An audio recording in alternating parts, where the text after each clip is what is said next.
জয় তেখেতৰ মাতৃৰ স্মৃতিত জয়মতীৰ স্মৃতিত এই ঐতিহাসিক জয়সাগৰ পুখুৰীটো খন্দুৱাইছিল আৰু এই পুখুৰীটো হৈছে আমাৰ প্ৰতিজন অসমীয়াৰ স্বাভিমান অসমীয়াৰ আবেগ অসমীয়াৰ গৌৰৱ অসমীয়াৰ অহংকাৰ আৰু অসমীয়াৰ চিনাকি আৰু আজি আমি পিছবেলা প্ৰায় 5টামান বজাত আমাৰ জাতীয় সংগ্ৰামী অসমৰ কেইজনমান সদস্যই জয়সাগৰ পুখুৰী পাৰত আহি থকা অৱস্থাত ইয়াত প্ৰায় 50 গাড়ীমান মাটি দাম প্ৰায় পেলাই থকা দেখা পালে আৰু আমি পৰৱৰ্তী আমি খবৰ কৰি গম পালোঁ যে ইয়াত এটা চৰকাৰী বিভাগ NCCয়ে জয়সাগৰ পুখুৰী পাৰ এটা পাৰত তেওঁলোকে পুতি তেওঁলোকে ৰেম্প বনোৱাৰ চেষ্টা কৰিছে ইয়াত তেওঁলোকে নাও ৰখোৱাৰ ব্যৱস্থা কৰিব বুলি আমি শুনা পাইছোঁ গতিকে আমাৰ স্পষ্ট কথা এটাই যে কোনো কাৰণতে জয়সাগৰ পুখুৰীৰ কোনো এটা পাৰ পুতাৰ কোনো ধৰণৰ কাৰ্যক আমি সমৰ্থন নকৰোঁ আৰু সহ্য কৰা নহ'ব যদি আমাৰ পিতৃপুৰুষে গঢ়ি থৈ যোৱা সম্পদৰ ওপৰত যদি কোনোবাই ধ্বংসলীলা কৰিবলৈ হয় যোনে নহওক লাগে সি NCC হওক বা যোনে নহওক লাগে তেনেকুৱা ব্যক্তি কিন্তু হাত আমি ভাঙি দিম কাইলৈ 8টা বজাত ইয়ালৈ JCB আহিব বুলি আমি শুনা পাইছোঁ যদি 8টা বজাত JCB আহি যদি ইয়াত মাটি ঠেলিবলৈ হয় এক টুকুৰা মাটিও যদি আমাৰ জয়সাগৰ পুখুৰীত পৰিবলৈ হয় স্পষ্ট কথা JCB ভাঙি গুগলাগুল কৰি দিয়া হ'ব কাৰণ আমাৰ পিতৃপুৰুষে গঢ়ি থৈ যোৱা সম্পদৰ ওপৰত আমি কাৰো ধ্বংসলীলা হ'বলৈ দিব নোৱাৰোঁ আৰু NCC কোনে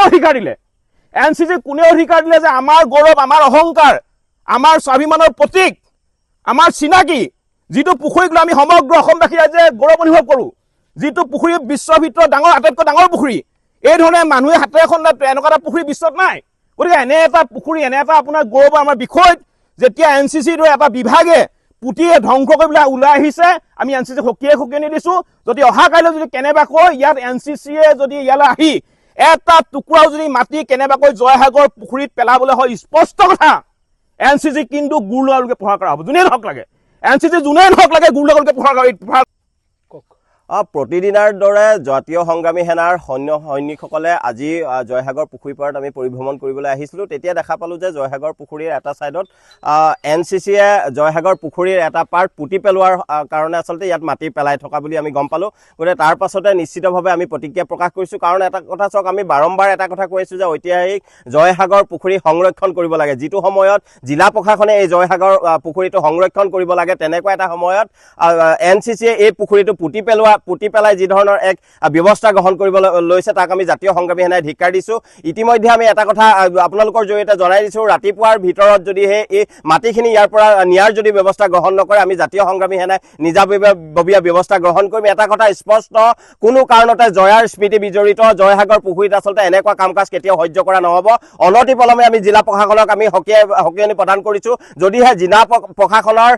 আচলতে মধ্যস্থতাকাৰীত যদি এনেকুৱা কাম কাজ হৈছে তেওঁলোকৰ যদি অনুমতি সাপেক্ষে যদি এনেকুৱা কাম কাজ হৈছে তেনেহ'লে আমি জিলা প্ৰশাসনক সকিয়নি প্ৰদান কৰিছোঁ এনেকুৱা কাৰ্য কেতিয়াও সহ্য কৰা নহ'ব জাতীয় সংগ্ৰামী সেনাই এনেকুৱা কাৰ্য কৰা প্ৰত্যেকটো শক্তিৰ ওপৰত আচলতে থিয় হৈ থাকিব যিকোনো পৰিৱেশ পৰিস্থিতিৰ মোকাবিলা কৰি এই অপশক্তিবোৰক নাইকিয়া কৰাৰ ব্যৱস্থা জাতীয় সংগ্ৰামী সেনাই কৰিব গতিকে অনতিপলমে জয়সাগৰ পুখুৰী পাৰত যিসমূহ মাটি ইয়াত ৰখাৰ ব্যৱস্থা কৰিছে জয়সাগৰ পুখুৰী পুতি পেলোৱাৰ যি ধৰণৰ আছে